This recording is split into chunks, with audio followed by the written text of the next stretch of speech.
할렐루야! 하나님은 살아계십니다. 살아계신 하나님께서 오늘도 역사할 줄 믿습니다. 오늘 2019년 맥주 감사 주일입니다.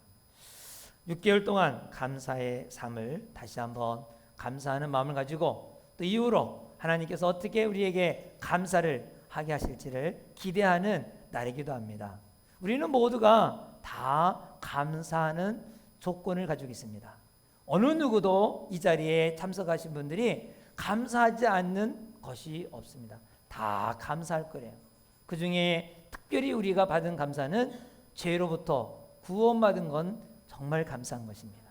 죄책감에 시달려서 이리저리 고민하고 고통하며 두려움 속에 살던 우리들에게 바로 죄를 씻어주셔서 죄의 사함을 받았다는 것 얼마나 감사한지 모르죠. 우리가 그뿐만 아니라 예수님께서 우리를 위하여 이 땅에 오셔서 우리의 죄를 씻어주신 거 감사할 뿐만 아니라 그분을 보내주신 이 전능하신 하나님, 그분의 자녀가 되었다는 거 얼마나 감사합니까? 예수를 믿으면 자동적으로 그분의 자녀가 됩니다. 이것도 놀랍지 않습니까? 이 우주를 만드시고 아마 이 집을 진 분의 아들만 돼도 행복할 것 같아요. 이런 기술이 있으면 얼마나 좋을까. 집도 마음 놓고 막 질 수 있으니까. 그런데 이 건물을 짓는 것보다 더 말할 수도 없는 그분의 자녀가 됐다는 거 얼마나 행복하고 얼마나 감사한 일입니까? 그것뿐만 아니라 우리가 무엇보다도 기도할 때마다 하나님은 우리 아버지는 일찍 돌아가시고 우리 아버지는 능력이 없어서 우리 아버지는 쌀도 안 줘서 이렇게 힘들고 어려운 아버지도 있지만은 그러나 여기 우주를 창조하신 아버지는 기도하면 응답을 주시는 아버지라는 것입니다. 그러니 얼마나 감사합니까? 할렐루야. 우리가 필리핀 이 단기 봉사 선교를 가면서 하나님의 놀라운 이 손길을 느꼈습니다. 경험했습니다. 날씨와 환경 속에서 선교 사역에 방해되지 않도록 하나님께 기도를 했는데 정말 하나님이 일하고 계심을 우리는 아주 피부로 현장에서 느꼈던 것입니다.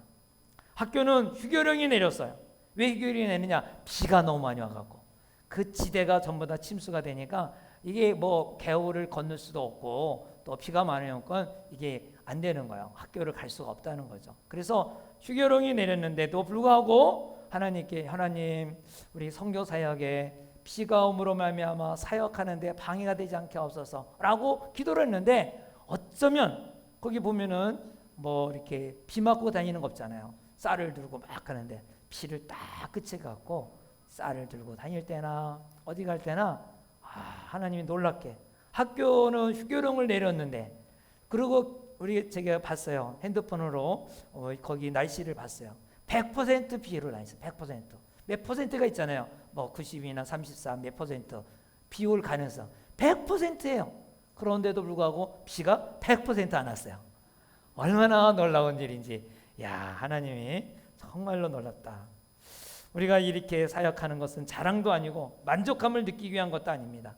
한 영혼을 구원하기 위해서, 한 영혼을 구원하는데 조금 도움을 주기 위해서 우리가 사랑의 손길을 전했습니다. 저는 역전에서 수요일 날 아침 새벽에 새벽기도 마치고 가서 전도를 합니다.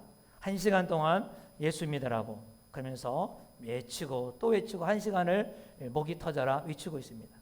우리 토요일 날은 우리 실버처치 또 우리 2시에면 우리 어르신들 오면은 또 복음을 전하고 있습니다. 예수 믿으라고. 제가 전하는 거는 내내 1시간 동안 천국과 지옥 예수 믿으라는 것밖에 없습니다. 잘 살고 그런 게 아니에요. 그래서 토요일 날은 내내 복음밖에 안 전합니다.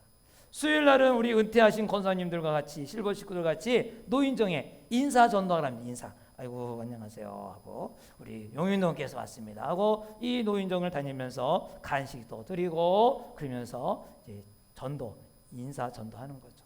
이렇게 전도를 하다 보면 까다로운 질문을 가끔가다 받게 됩니다.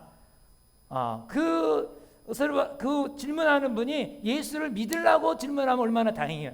근데 예수를 믿으려고 질문하는 게 아니에요. 이런 질문을 해요. 예수를 믿어야만 천국 간다면 예수님이 이 땅에 들어오기 전 우리 조상들은 그러면 어떻게 되겠습니까? 구원받았습니까? 지옥 갔습니까? 이 곤란한 질문을 해요. 여러분 뭐라고 대답하겠어요? 또 복음이 전혀 들어가지 않는 저 원주민들, 그 사람들은 지옥 갔습니까? 천국 갔습니까? 이렇게 또 질문을 해요. 이런 것은 교리적인 문제요, 신학적인 문제예요. 근데 이런 질문하는 것은 예수를 믿겠다고 질문하는 건 아니에요. 물론 중요한 질문이죠. 깊이 있는 질문이기도 하고요. 그러나 이런 질문에는 정말 명확한, 확실한 이 답이 있을 수가 없어요. 만약에 하나님이 이것을 답을 주셔도 인간은 이해할 수 없는 답이에요. 마치 영적 세계는 우리가 보이는 세계를 포함하여 보다 더 높은, 차원 높은 세계이기 때문에 그것을 우리가 인간의 이 가시 세계 속에서 이 포괄적이고 차원 높은 세계를 이해하기가 어려운 것입니다. 하나님의 쪽에서는 대답이 있겠지만 우리로서는 그 대답을 이해할 수가 없어요. 마치 개미가 질문한 것을 인간이 설명하는 것과 똑같아요. 개미가 질문을 했겠죠. 인간은 달나라에 로켓을 갔는데 거기 갔다가 이 로켓가 잘 도착했다. 개미가 이해할까요? 네.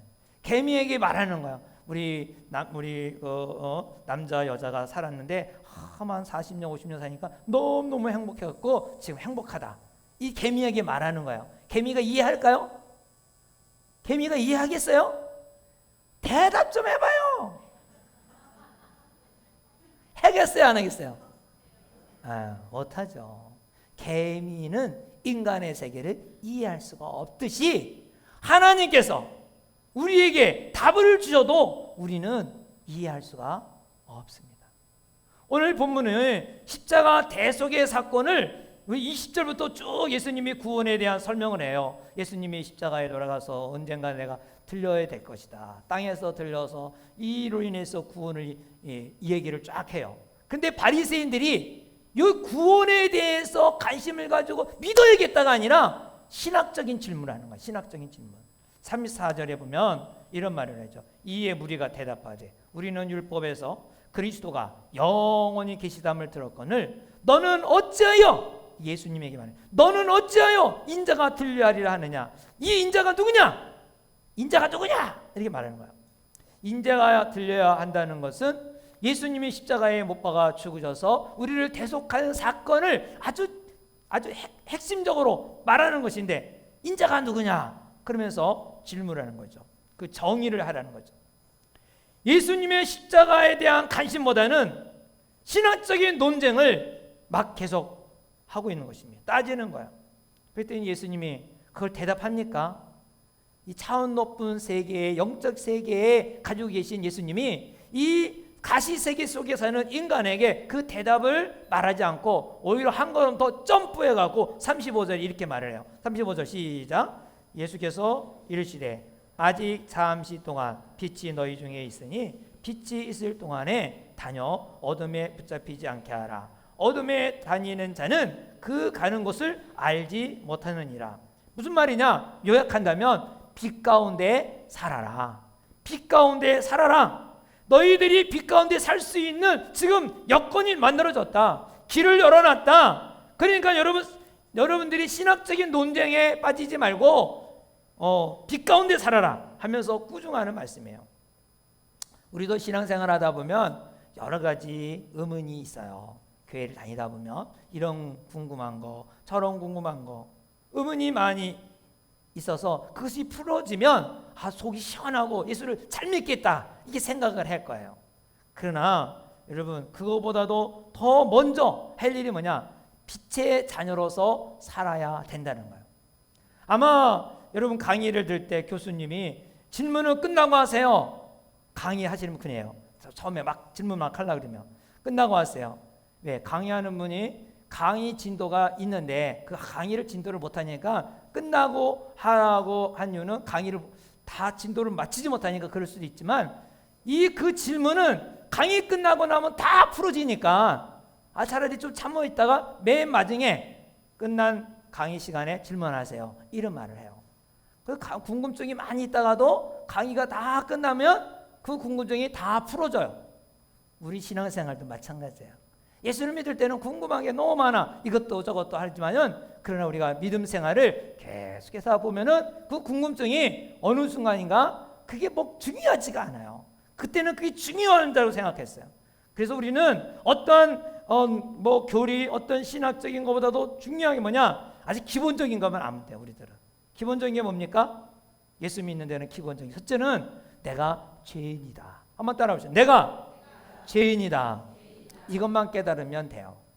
내가 죄인이다. 이거는 어떠한 뭐 남편과 관계 속에서, 아내와 관계 속에서, 이웃과의 관계 속에서 내가 죄인이라는 말이 아니에요.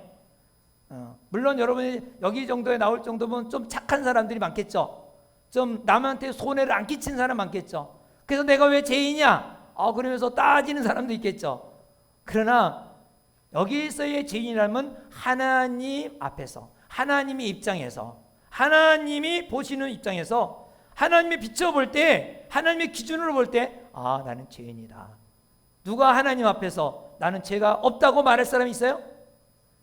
그 어느 누구도 없죠. 이 창조주 하나님 앞에서 나는 죄가 없어, 당신하고 나하고 똑같아, 말할 사람이 누가 있겠어요? 우리 인간은 죄인이죠. 그것을 깨닫는 것이 첫째가 중요한 거예요.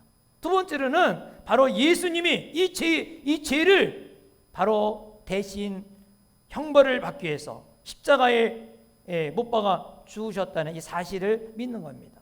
나의 죄는 내가 스스로 내 죄를 해결할 수가 없으니까 예수님이 직접 하나님이신 그분이 이 땅에 오셔서 나의 죄를 대신해서 십자가에 못 박아 죽으셨다. 그래서 이 사실을 우리가 인지하는 게 중요해요. 내가 죄인이라는 것뿐만 아니라 내가 이 형벌 때문에 영원한 멸망, 지옥 갈 수밖에 없고 형벌을 받아야 되는데, 그런데 예수님이 대신 이 땅에 오셔서 십자가에 죽으셔서 이 형벌을 대신 받으셨다. 할렐루야. 세 번째는 예수님이 십자가에 죽으실 뿐만 아니라 죽음으로 끝난다면 뭐 별 의미가 없을 수도 있어요. 그런데 3일 만에 부활하셨어요. 부활하신다는 말은 뭐냐? 하나님의 아들이라는 것을 증명한 거예요. 모든 사람은 죽고 다시 살아난 사람이 없어요. 그러나 하나님이시기 때문에 그분은 죽음이 그를 가질 수가 없어요. 그래서 예수님은 죽은 지 3일 만에 부활하셨다는 거예요. 바로 부활의 첫 열매가 되기도 하고 하나님의 아들임을 증명하는 그런 장면이 바로 부활이에요. 이 부활은 역사적인 사실이에요. 예수님이 십자가에 죽으신 것도 역사적인 사실, 예수님이 3일 만에 부활한 것도 역사적인 사실.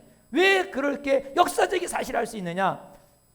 고린도전서 15장에 보면 수많은 사람들이 예수님의 부활을 다 봤거든요. 예수님이 다 부활하신 장면을도 보았고, 부활한 예수님을 만났고, 승천하신 것도 만났고 보았고, 그렇기 때문에 이거는 뭐 두 사람만 봐도 역사적인 거 아니겠어요? 네, 역사적인 사실이죠. 이 세 가지 단순한 사실을 알면 우리는 예수님을 영접하고 하나님의 자녀가 되는 기초 교리가 되는 것입니다. 나의 죄를 위하여 십자가에 죽은 지 3일 만에 부활하셔서 지금도 살아계셔서 그 살아계신 그분에게 내 인생을 맡기는 거예요. 여러분, 내가 주인인 사람은 얼마나 힘들겠어요. 오늘도 내가 이렇게 살아야 돼, 저기 이렇게 되지만 주인께서 이끄신 대로 간다면 편하죠. 맡긴다는 게 뭐냐? 맡긴다는 것은 기도한다는 거예요. 내가 그분에게 기도하는 거죠. 오늘은 어떠한 계획을 하나님께 아뢰고 기도하는 게 맡기는 거예요. 그래서 우리는 늘 이 맡기는 생활, 오늘 맥주 감사 주일인데 한 분 정도는 아직도 예수를 안 믿는 사람이 있는 것 같아요. 그래서 꼭 이 시간에 기념으로 내가 맥주 감사를 예수를 믿어야겠다, 이런 결단을 가지고 예수를 믿기를 주님으로 축원합니다. 예수를 믿은 거로 끝나는 게 아니에요. 믿은 다음에는 다음 단계가 뭐냐? 헌신이에요. 헌신의 삶이에요. 교회를 몇 년 다녀서 헌신하는 게 아니에요. 성경을 많이 알아서 공부를 하고 그 다음에 헌신하는 게 아니에요. 어떤 분은 내가 이제 교회에 처음 나왔으니까 좀 헌신을 할 수가 없으니까 좀 교회 좀 다닌 다음에 헌신하겠습니다, 이렇게 생각해요. 내가 성경을 좀 많이 읽은 다음에 헌신하겠습니다. 그렇지가 않아요. 하나님께 헌신의 사람은 많은 지식이 필요하지 않아요. 많은 경력이 필요하지 않아요. 예수님을 영접한 사람은 누구나 다 헌신할 수 있는 것입니다. 헌신의 사람은 어떤 사람이 헌신할 수 있느냐? 내가 하나님의 자녀라는 것 확신한 사람. 나는 하나님의 자녀다. 이거 바로 구원받은 사람이죠. 그리고 내가 믿는 하나님이 어떤 하나님이냐? 전지전능하신 분이다. 부족함이 없는 분이다. 이것을 확실하게 믿는 사람. 이 사람은 헌신할 수 있어요. 왜? 내 것 가지고 헌신하는 게 아니니까. 주님이 주신 것. 왜? 부족함이 없이 채워주시는 그분, 전능하신 그분이 나의 하나님이시니까 그걸 믿는 사람은 헌신할 수 있어요. 또 하나는 기도하면 반드시 들어준다는 확신을 가진 사람. 이 사람은 헌신할 수 있어요. 기도해도 뭐 들어준다 안 들어준다. 이거 뭐라고 확신 온 사람은 헌신을 못해요. 왜? 이거 뭐 어떻게 하겠어요. 근데 확실하게 지금 예수 영접하는 사람이라 할지라도 헌신할 수 있는 사람은 바로 하나님의 내가 자녀라는 확신 가지고 하나님은 전지전능하신 분이다. 내가 기도하면 하나님 반드시 들어준다는 이 확신을 가지면 그분은 헌신할 수 있는 사람이 되는 것입니다. 욥은 하나님께 몸부림치면서 질문한 게 있습니다. 왜 내가 고난을 받아야 합니까? 왜 내가 고난을 받아야 됩니까? 나는 막 맨날 예배도 잘 드리고 질문하면 주일 성수도 잘하고 가정 예배도 잘하고 조금이라도 죄가 있다면 다 씻기 위해서 또 잔치 끝난 다음에 또 제사를 지내고 그렇게 열심히 하나님을 섬겼는데 왜 내가 이런 고난이 옵니까? 무슨 고난인지 아세요? 10남매가 다 죽었어요. 하루아침에 집이 무너져갖고 또 그 모든 농사진 것이 불타버리고 다 타버렸어요. 그리고 집도 무너졌죠. 자기 몸도 병이 걸렸어요. 온갖 피부병으로 기아장을 긁을 정도로 심지어 옆에 있는 아내조차도 야 하나님을 저주하고 죽어라 할 정도로 자기 편이 되어지지 않는 아내의 모습 보면서 외롭고 쓸쓸한 나의 고통 너무나 괴로운 거야. 한계에 아주 너무 한계에 부딪혀갖고 왜 내가 이런 고난을 받아야 됩니까? 라고 하나님께 막 질문을 하죠. 하나님 대답합니까? 하나님 대답 안 하세요. 아까 있죠? 개미가 사람에게 물어보는 거 똑같아요. 아무리 또 사람이 개미에게 대답을 해줘도 개미는 이해할 수가 없어요. 대답을 안 해요. 대신 하나님께서 이 마지막 분면에 가서 어떤 것을 보이는 거 아니? 하나님이 어떠한 분인가? 이 천지를 창조하시고 이 지구를 공중에 매달고 이러한 별들을 만들고 궁창을 만든 걸 쫙 얘기해요. 그리고 자연 세계를 너가 아냐? 이게 물어봐요. 인간이 왜 고난을 받는지 설명해 주지 않아도 인간은 이해하지 못한다 할지라도 이제 하나님을 안다면 하나님의 섭리를 믿으면 그때 이제 깨닫게 되는 이게 하나님의 뜻이었구나. 나중에는 욥이 깨닫고 나서 내가 하나님의 자리에 서갖고 왜 하나님 나에게 고난을 줍니까? 따진 거에 대한 회개를 합니다. 내가 잘못했습니다. 그때 하나님께서 2배의 복으로 축복을 주시는 장면이 나오죠. 이 맥주 감사절을 지키는 사랑하는 성도 여러분, 성도들은 하나님의 축복을 다 가지고 있습니다. 뭐 이것 주세요 저것 주세요 이미 다 가지고 있어요. 바로 예수 영접하면 하나님의 자녀가 되는, 하나님의 자녀가 되면 뭐가 부족한 게 있겠어요. 예수를 영접한 사람이란 누구나 하나님과 동역할 수 있는 동역자가 되는 거예요. 헌신할 수가 있는 거예요. 그러므로 우리가 예수를 영접하는 걸 미루거나 나중에 해야겠다 하지 마시고 기회가 있을 때마다 예수를 영접하시고 그리고 헌신할 수 있는 기회 때마다 헌신하시기 바랍니다. 바리새인들은 십자가 이 대속의 사건 앞에서 신학적인 논쟁을 따지고 구원받기를 거절했습니다. 바리새인들은 성경을 가지고 있었어요. 구약 성경을 가지고 있었어요. 예수님을 직접 보았어요. 예수님이 행하는 기적도 보았어요. 그러나 예수님은 믿지 아니했습니다. 전도하다 보면 내가 하나님 살아계심을 보면 기적을 보면 믿겠다 하는 사람이 있어요. 그분이 예수님이 코앞에 서 있다고 할지라도 그분이 믿을까요? 홍도깨비가 나타났다 그러지? 안 믿습니다. 그러니까 우리는 기적을 못 봐도 2000년 전에 오신 예수님을 직접 눈으로 못 봐도 내가 예수님을 믿고 있다는 것은 은혜요 축복입니다. 요한이 말했어요. 사람이 예수님을 믿지 못하는 이유가 뭐냐? 왜 예수님을 믿지 않을까요? 믿지 못하는 이유가 뭘까요? 이 사도 요한이 대답하기를 38절에 이런 말을 해요.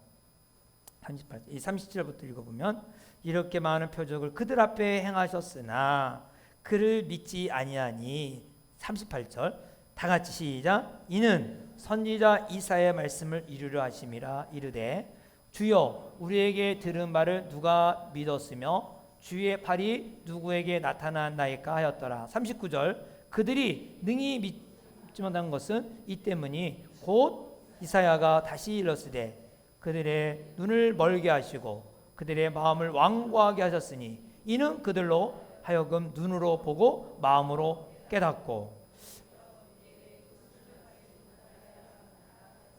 아멘. 예수님께서 태어나기 전 700년 전에 예언한 선지자가 있는데 그분이 이사야입니다. 이 말씀이 이사야 6장 9절부터 10절에 있는 내용이에요. 여호와께서 이르시되 가서 이 백성에게 이르시되 너희가 듣기는 들어도 깨닫지 못할 것이요 보기는 보아도 보지 못하리라 하여 이 백성의 마음을 둔하게 하며 그들의 귀를 막히고 그들의 눈이 감기게 하라. 염려컨대 그들의 눈으로 보고 귀로 듣고 마음으로 깨닫고 다시 돌아와 고침을 받을까 하노라. 이 말이 무슨 말입니까? 하나님이 눈뜬 장님으로 만들었다는 거예요. 하나님이 귀가 있지만 귀머귀로 만들어서 듣지도 못하고 이해하지 못하게 만들었다는 것입니다. 하나님이 믿지 못하게 하시는 거예요. 얼마나 무서운 경고입니까? 자꾸 믿음을 거부하면 또 거부하면 더 신도가요. 자꾸 거부하면 어느 한계점에 있습니다. 한계점에 이르면 듣기는 들어도 듣지 못하고 보긴 보아도 보지 못하는 이러한 현상이 오게 되는 거예요. 이스라엘의 역사를 보면 이 제약된 삶이 쫙 펼쳐집니다. 하나님께서 모델 나라 이스라엘을 만들려고 이집트에서 끄집어서 그 40년 동안 훈련을 시켜서 가나안 땅, 이 현재 팔레스타인 지역에 이 나라를 이스라엘 나라를 세웠잖아요. 너는 하나님을 믿는 나라, 모델 나라가 되라. 이방들이 볼 때에 자, 하나님의 나라는 이렇구나, 하나님이 통치하는 이 나라는 이렇구나를 모델, 본을 보이게 한 거예요. 근데 이 사람들이, 이스라엘 백성들이 모델이 되기 싫은 거야. 우리나라는 작어, 저기 아수리나 바벨론은 너무 커, 그들의 신이 너무 좋아, 우리가 믿는 하나님은 너무 작아, 나라가 작아. 그리고 그들이 믿는 신을 갖다가 끄집어 와갖고 이들이 그 이스라엘 땅에서 그들의 믿는 선을 섬기는 거야. 하나님이 좋아할까요? 너는 나만 믿고, 유일하게 나만 믿고 이스라엘 나라 그 모든 나라 열방의 모델이 되라 그러는데 남의 나라 신을 끄집어다 놓고 믿고 있는 거야. 그때 선지자를 통해서 말하는 거예요. 회개하라고. 회개하지 않으면 멸망한다고 막 하는 거예요. 회개하라고 경고해요. 근데 이들이 계속해서 회개하잖아요. 그때 어느 한계점에 가니까 이제는 회개하는 말을 하지 않아요. 이제는 멸망을 선포해요. 그 에레미야 선지자가 이스라엘 나라가 멸망하기 전 마지막 선지자인데, 멸망하기 전 그 에레미야 7장 16절에 이런 말을 해요. 그런즉 너는 이스라엘 백성 위하여 기도하지 말라. 그들을 위하여 부르짖어 구하지도 말라. 내게 간구하지 말라. 내가 내게서 듣지 아니하리라. 하나님의 경고를 듣지 않는 이스라엘 백성들에게 이제는 한계점에 도달해서 더 이상 이들을 위해서 기도해도 듣지 않겠다는 거예요. 자, 예수님이 이 땅에 오셔서 천국이 임한 거잖아요. 예수를 믿으면 천국을 누릴 수가 있어요. 그랬는데 이 메시지가 천국이 임했다는 것을 무엇으로 알려주는 거니? 기적이에요. 안진뱅이가 일어나고 장님이 눈을 뜨고 그런 것들이 예수님이 다 보여줬어요. 바로 천국이 임했다 보여준 거죠. 그런데 그 예수님을 받아들이지 않아요. 하나님의 아들로 안 받아들여, 메시아를 안 받아들여. 그때 예수님이 뭐라 그랬는지 알아요? 나를 보고 믿지 않을지라도 내가 행하는 이적, 표적을 보고 믿으라 그래. 믿으라. 그랬더니 이스라엘 사람들이 뭐라 그랬는지 알아요? 야, 너도 믿을 수 없지만 네가 행하는 그 능력은 하나님의 능력으로 하는 게 아니라 바알세불의 능력으로 하는 것이다. 이 말은 뭐냐면 귀신을 힘입어서 너가 하는 거다. 이렇게 아주 무시하고 쫑코를 해요. 그때가 12장에 나오거든요. 마태복음 11장까지는 구원하라, 복음 메시지를 아주 힘 있는 메시지를 많이 전하는데 이 바알세불 귀신으로 힘입어서 한다. 12장 마태복음 12장 이후부터는 이제는 예수님이 멸망을 선포하기 시작합니다. 더 이상 이들에게 기대를 하지 않아요.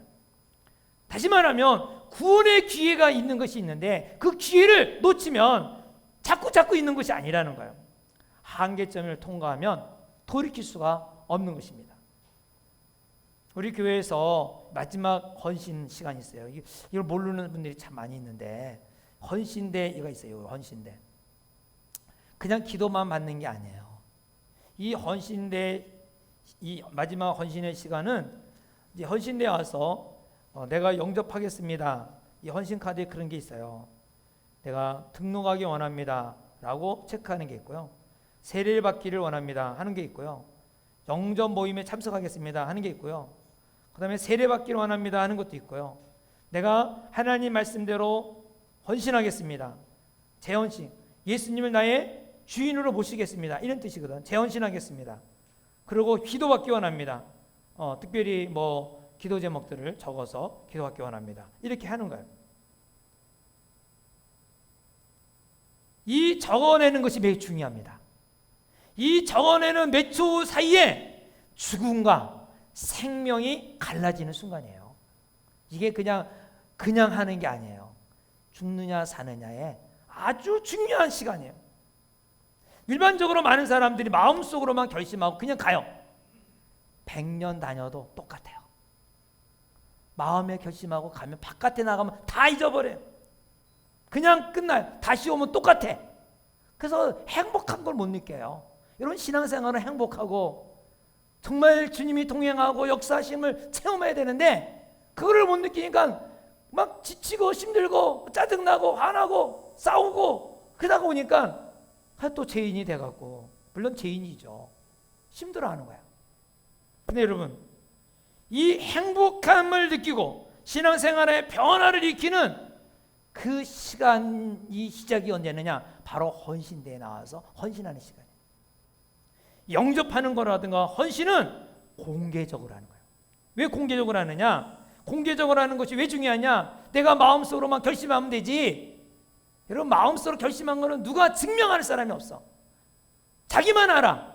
그러니까 안 해도 되고 해도 돼. 근데 거의 다 안 해요. 할 수가 없어요. 그러나 공개적으로 나온 것은 먼저 하나님 앞에 내가 무릎을 꿇는 거야. 굴복하는 거야. 저를 좀 도와주세요. 저는 자꾸 넘어집니다.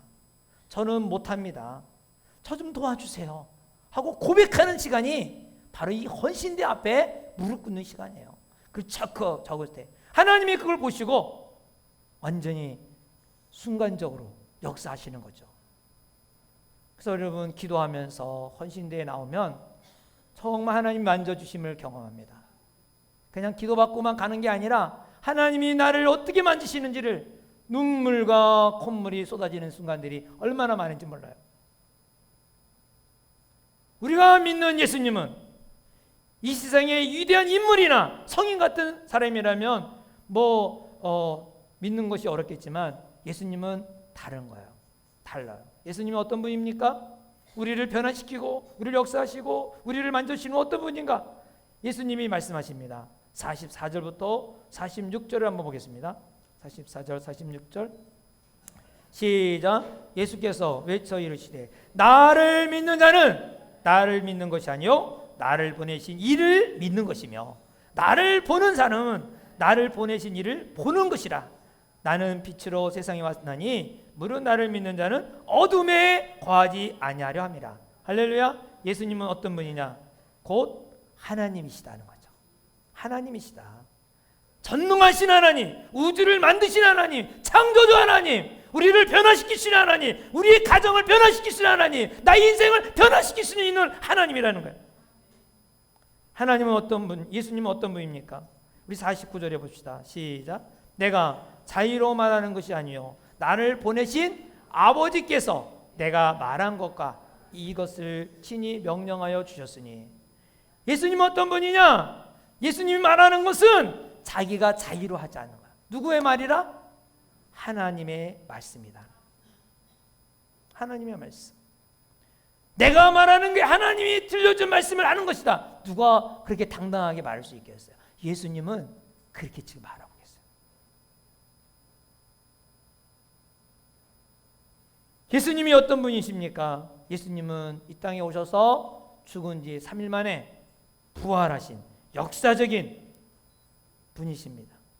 이런 분이 이 세상에 몇 분이나 있겠습니까? 예수님이 어떤 분입니까? 예수님을 배신하고 떠나갔던 제자들이 다시 돌아와서 이 복음을 위해서 모두 목숨을 내놓은 분이 바로 예수님입니다. 예수님이 어떤 분입니까?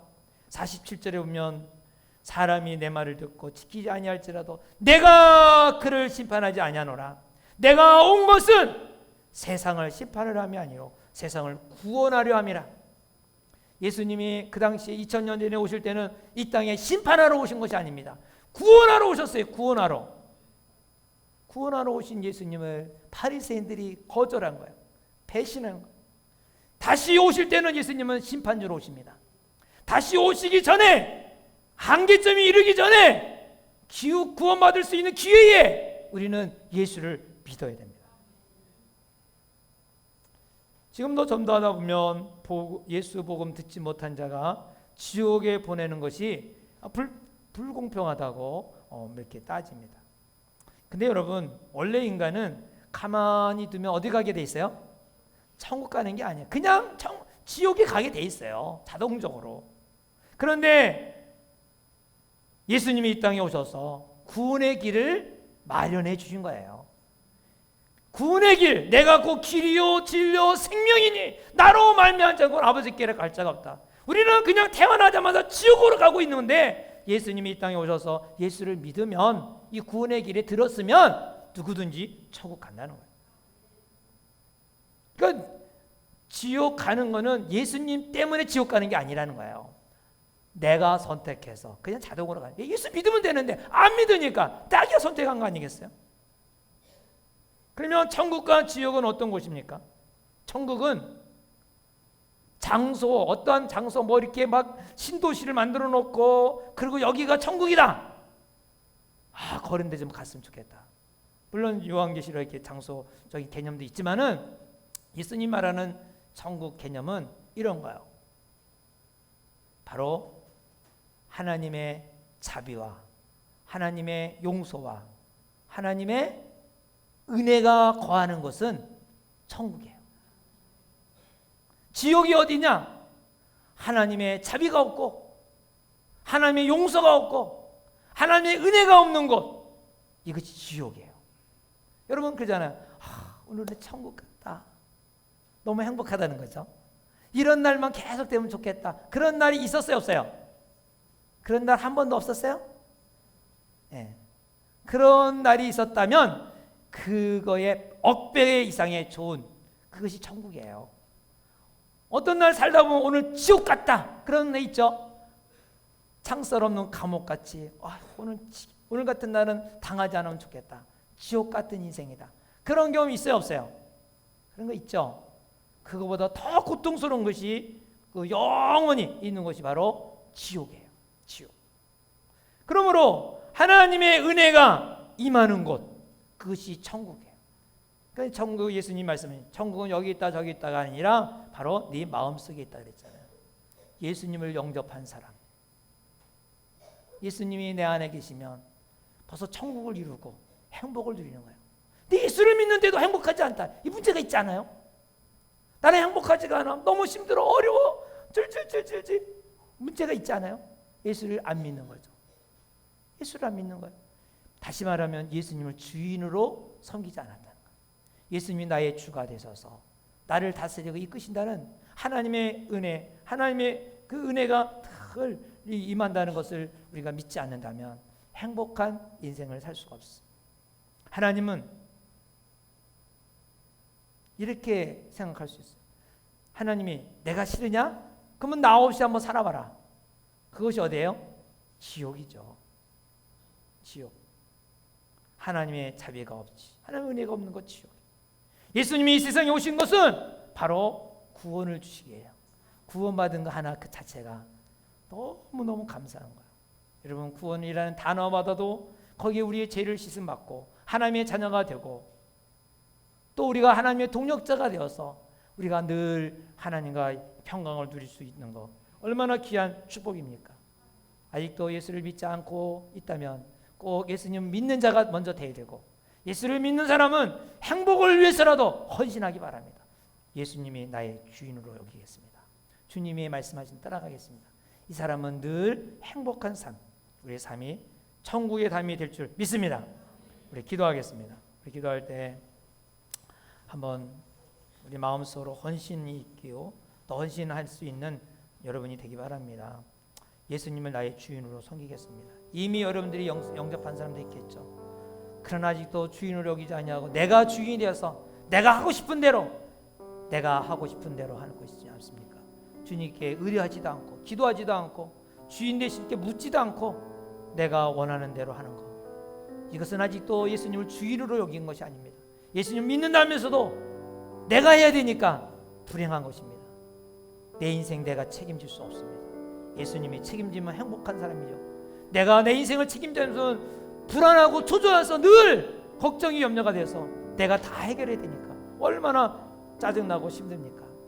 그러나 내 인생의 주인이 예수님이라면 이루 말할 수 없는 행복이 물결이 물려오듯이 몰려올 것입니다. 우리 시간에 예수님이 나의 주인으로 내가 예수님 밑에 내려앉고 예수님을 주인으로 그 보좌에 앉혀 드리기 바랍니다. 이제부터 주의 말씀에 순종하며 따라가겠습니다. 주님이 말씀하시면 어디든지 하겠습니다. 주님이 하지 말라고 하면 어디든지 안 하겠습니다. 손해가 될지라도 피해가 있을지라도 안 하겠습니다. 그러나 주님이 원하신다면 그 어떤 것을 일을지라도 하겠습니다는 고백이 있기를 바랍니다. 다 같이 함께 동성으로 기도합시다.